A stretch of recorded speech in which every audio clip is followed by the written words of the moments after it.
Es marzo de 2020. La sombra de una pandemia envuelve a muchas naciones. El mundo se paraliza. Es el inicio de un desafío sin precedentes, un acontecimiento que pondrá a prueba la resistencia de los países.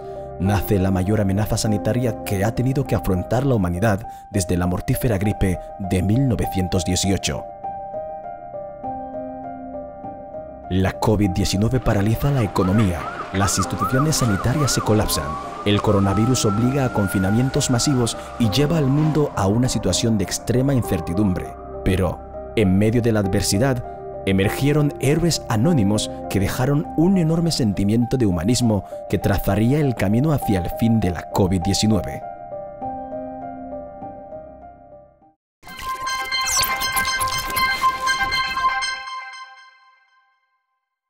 Decreto número 42/2020, de fecha 31 de marzo, por el que se declara estado de alarma sanitaria y se dictan las medidas cautelares para la prevención, contención y control de la pandemia del nuevo coronavirus COVID-19 en la República de Guinea Ecuatorial. El 14 de marzo de 2020 se diagnostica el primer caso de coronavirus en Guinea Ecuatorial, lo cual marcaría 3 años de incesante lucha. Aquello que se bautizó como enemigo invisible llegó con rapidez, pero nos encontró prevenidos.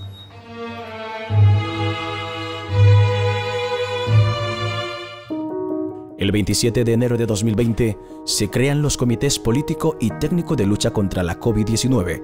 Supieron responder con prontitud y audacia ante cualquier desafío. Establecieron estrategias sólidas, tomaron decisiones difíciles, todo ello bajo un denominador común: proteger a la población. En ningún momento permitieron que la desesperación nos consumiera.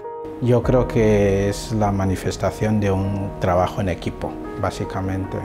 Me gustaría decir que fue gracias al magnífico trabajo, que sí que lo hicieron, del sector sanitario, pero no solo fue el sector sanitario. La amenaza de COVID realmente era una amenaza de soberanía, nos afectaba a todos. Y como siempre tratamos de repetir en el sistema sanitario, que la cuestión de la salud no es una cuestión de lo sanitario, es una cuestión global. Todos tenemos que contribuir para mejorar la salud y nuestro entorno, porque sin esa responsabilidad individual es difícil lograr nada. COVID, justamente de la manera que se ha manejado en Guinea Ecuatorial, ha venido a manifestar eso. Nos gustaría decir que los salvadores fueron los sanitarios, y que sí que lo fueron en muchos aspectos, pero creo que el éxito que se ha tenido en Guinea ha sido porque había unas simbiosis en cuanto al entendimiento de la amenaza y lo que habría que hacer entre el sector sanitario y el resto de los ministerios, donde cada cual llegó a entender de que si no nos aplicábamos ante la amenaza al que estábamos todos siendo abocados, pues podríamos tener un fatal final. Y gracias a Dios eso se entendió y había una buena dinámica de trabajo. En cada hospital, clínica, centro de salud, hombres y mujeres supieron afrontar el miedo con valentía, enfrentándose cara a cara con el virus, poniendo en riesgo sus propias vidas para proteger a las personas, razón por la que en casi todos los países, alrededor del 14% de casos positivos de COVID-19 correspondía al personal sanitario.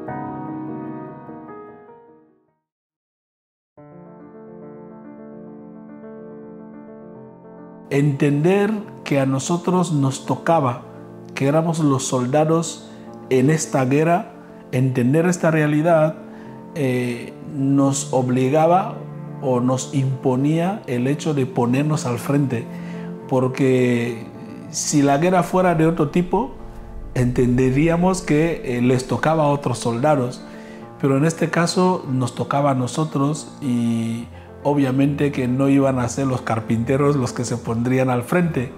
Era una batalla donde los soldados debían ser los sanitarios, independientemente del riesgo que suponía, pero casi todos o la gran mayoría entendíamos que nos correspondía estar al frente a pesar del riesgo que esto suponía, a pesar de que suponía arriesgarse la vida, eso es lo que suponía, pero incluso el protocolo establecido en cuanto a vestirse el EPI, o sea, el equipo de protección individual, momentos puntuales, pues a veces se tenía que romper, porque quizás te dabas cuenta que acabas de salir dentro del cuarto para atender al paciente y de repente aparecía otra complicación que debías actuar de inmediato, y el tiempo en que tenías que ponerte el EPI y todo esto suponía ya haber perdido al paciente. A veces tú tenías que romper ese protocolo, momentos puntuales, sabiendo que te estabas exponiendo al contagio. O sea que eso es lo que supuso, y nuestro comportamiento, nuestro actuar diario, pues lo reflejó, ¿no? Y los resultados también lo han reflejado. La primera lección para mí, más que nada, fue la resiliencia de nuestro sistema, pero no de un modo abstracto, resiliencia en el sentido de que el personal sanitario ecuatoguineano es un personal valiente, preparada para enfrentar cualquier situación. Antes de la COVID, bueno, de vez en cuando a uno se le ocurría, pero precisamos de un momento tangible, real, de amenaza, para que realmente eso se viera, porque aquí ya no había otro lugar donde alguien pudiera decir, bueno, si cojo COVID me voy, o todo el país se va. Era nosotros mismos con lo que tenemos, y era el momento de ver si teníamos capacidad o no. La gente se iba a salvar o morir. El resultado creo que es el que habla por sí solo. Yo creo que eso es lo que yo he percibido como la primera gran lección, de que cuando uno tiene confianza en sí mismo, de su capacidad, todo es posible. Y creo que el ecuatoguineano, el sanitario ecuatoguineano, en esta crisis lo mostró.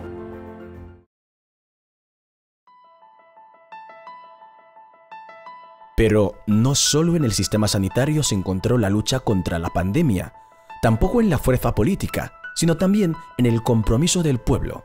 Los ciudadanos, conscientes de su papel en esta historia, cumplieron y adoptaron las medidas preventivas establecidas y abrazaron la responsabilidad individual para proteger a sus seres queridos y a la comunidad. Mantuvieron la llama de la esperanza viva en sus hogares, compartiendo sonrisas detrás de las mascarillas, acercándose desde la distancia para demostrar que el aislamiento físico no significaba aislamiento emocional. Una de las estrategias que adoptamos era primero la información, porque para captar a esa población y que pudieran hacerse partícipe de lo que estaba sucediendo era informarles, sensibilizarles.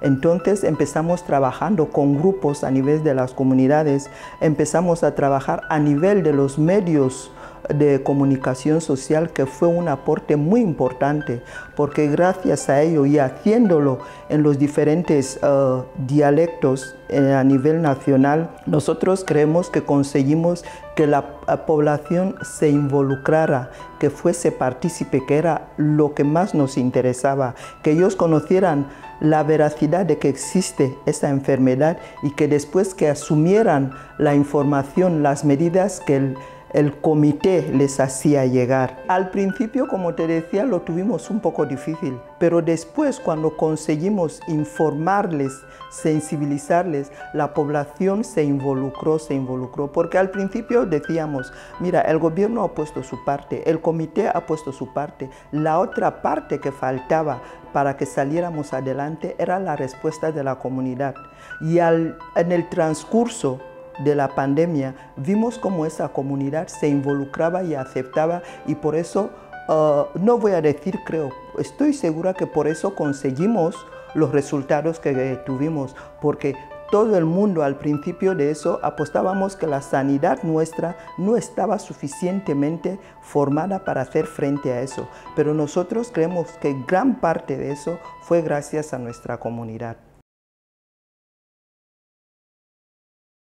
La pandemia exigió un tributo doloroso y muchas familias enfrentaron pérdidas irreparables, con un balance total de 183 personas fallecidas, 17.130 casos positivos de los 405.262 pruebas PCR que se realizaron.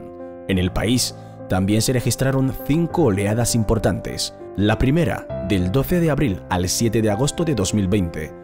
Del 15 de diciembre de 2020 al 16 de junio de 2021 tuvo lugar la segunda ola. Del 2 de julio al 23 de noviembre se registró la tercera. La cuarta ola comenzó el 28 de diciembre de 2021 al 11 de febrero del 2022 y del 10 de junio al 25 de octubre de 2022 el coronavirus nos dejaba una quinta ola. La intervención comunitaria nació de este postulado hecho de que el COVID o la COVID, la enfermedad, al afectar a una persona dentro de la comunidad hace más impacto. Entonces, desde ahí en un grupo que creamos en Bata, entonces se decidió, porque pueda que la idea fuera mía, pero la hicimos en un equipo, que el principio consistía en que si vamos a buscar un caso, íbamos todos de golpe, todas las subcomisiones, con el fin de resolver el tema. Primero, coger a la persona, aislarla, buscar a todos los posibles contactos que habían ahí, rastrearle, hacer el rastreo, coger las muestras, hacer la sensibilización, todos íbamos, y así ya apagar o cubrir un foco. En eso consistió la intervención comunitaria. Entonces, claro, y eso nos dio bastante buen efecto. Primero porque fueron casos aislados en Bata. Ya cuando ya hubo la segunda oleada, que fue mucho más fuerte, ya teníamos esa experiencia en Bata, y cuando llego a Malabo propongo al equipo de Malabo hacer lo mismo, que todo el mundo aceptó, e inmediatamente fuimos a hacer esta misma actividad, que efectivamente le puedo confirmar de que fue una estrategia muy efectiva y que nos dio bastante buenos resultados. Fíjense que después pudimos añadir un elemento más que no había en el principio, que era llegar, aislar, cubrir, orientar, después mirar los contactos directos e indirectos y vacunar, que fue el último elemento que fue lo que realmente nos dio este impacto que tenemos hoy, que nos ha dado esta reputación, y que de hecho la CDC África ya han declarado Guinea como la plataforma de sus reuniones sobre prevención de emergencias, por esa experiencia que tuvimos positiva. La lucha contra la COVID-19 en Guinea Ecuatorial nos recuerda que, incluso en los momentos más oscuros, la luz de la esperanza puede brillar. Cada vida salvada es un testimonio de la fuerza de la comunidad y el espíritu humano. Algunas de estas personas, que estuvieron a un paso de la muerte, hoy tienen una gran historia que contar. Cuando me llevaban, yo estuve despidiendo a mi esposa de que, mira, cuida a los hijos, porque si es la voluntad de Dios, yo voy a ir. No solía querer pensar en esta parte, porque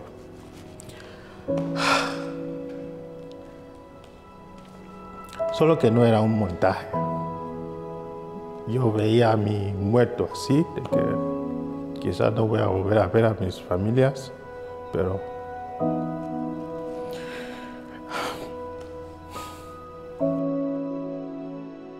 estuve ingresado ahí en el hospital de San Paca. Durante las primeras semanas estuve con oxígeno ingresado.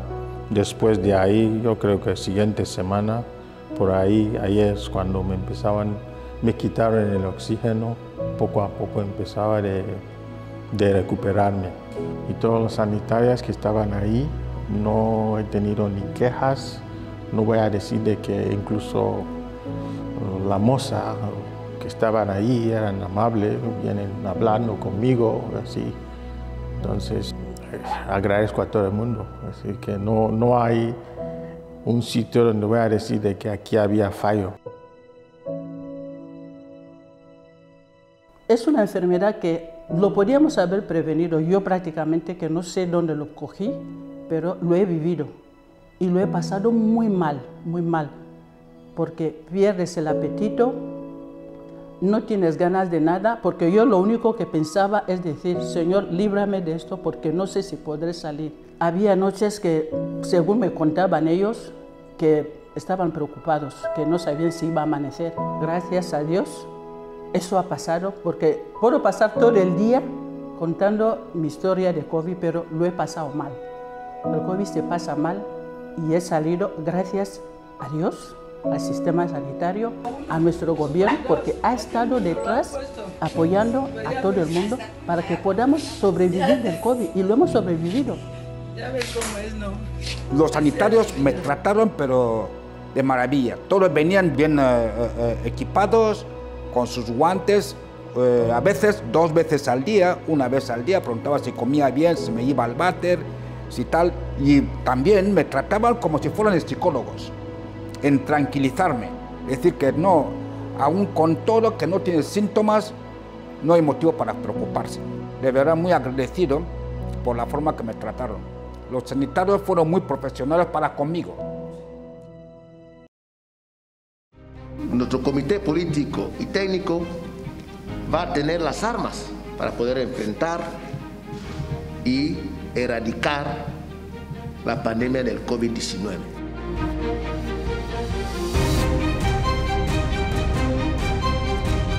La llegada de la vacuna supuso un rayo de esperanza para el país, gracias a las políticas del gobierno y la enorme dedicación de los trabajadores de la salud.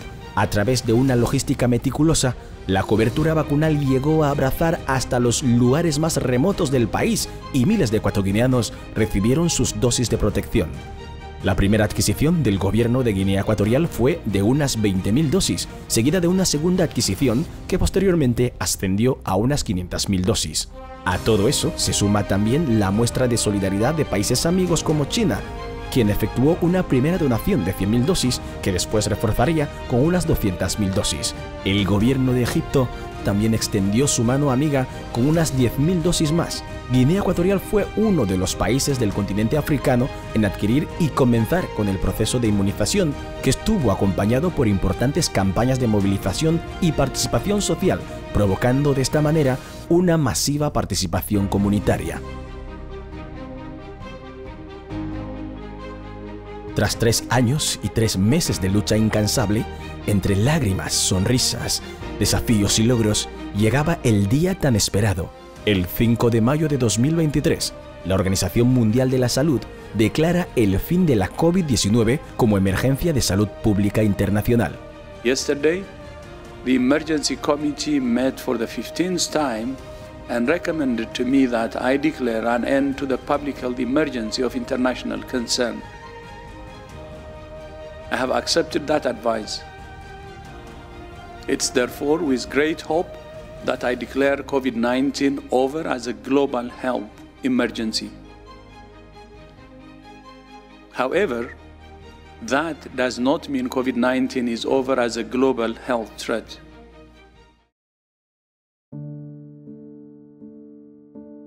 A día de hoy, la pandemia ha dejado un balance de 765 millones de contagios notificados. La cifra real nunca se llegará a saber. 6,9 millones de muertes oficialmente registradas, aunque la propia OMS estima que la cifra real supera los 20 millones.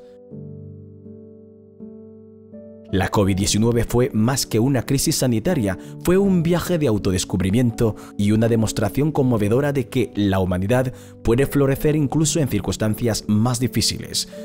Representábamos la vida. Cuando ya nadie pensaba, nadie quería, pues estábamos ahí. Hemos vivido un momento de solidaridad nacional ante un hecho. Cada experiencia es una experiencia de la que debemos aprender. Y aunque los desafíos aún persisten, el espíritu resiliente en Guinea Ecuatorial se alza triunfante e indomable gracias al trabajo colectivo de una nación unida.